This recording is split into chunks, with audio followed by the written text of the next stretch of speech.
இன்றைக்கி ஒரு repeated customer என்கிட்ட சாக்லேட் லோடட் ப்ரௌனி கேட்டிருந்தாங்க. ஸோ அவங்களுக்காக தான் இப்போது ப்ரௌனி வந்து நான் ரெடி பண்ணிகிட்ருக்கேன். ஸோ பார்த்தீங்கன்னா 100 கிராம் பட்டர், 200 கிராம் வந்துட்டு டார்க் காம்பவுண்ட் ரெண்டையும் வந்துட்டு நல்லா மெல்ட் பண்ணி எடுத்துக்கிட்டேன்.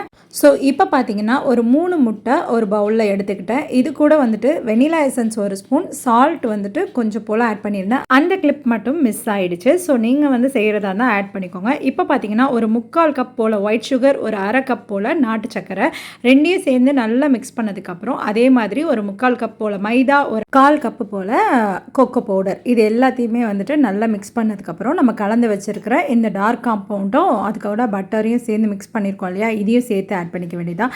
இந்த கஸ்டமர் பார்த்தீங்கன்னா என்கிட்ட வந்துட்டு ரியல் சாக்லேட்டில் லோட் பண்ணி கேட்டிருந்தாங்க. ஸோ அவங்களுக்காகவே நான் காம்பவுண்ட்ஸ் யூஸ் பண்ணாமல் ஃபுல் அண்ட் ஃபுல் மில்க் சாக்லேட்டும் டார்க் சாக்லேட்டும் வந்து யூஸ் பண்ணியிருந்தேன். இதோட அவுட்புட் எப்படி வந்ததுன்னு நெக்ஸ்ட் வீடியோவில் உங்கள் கூட ஷேர் பண்ணிக்கிறேன். அடுத்த மினி விலாகில் பார்க்கலாமா?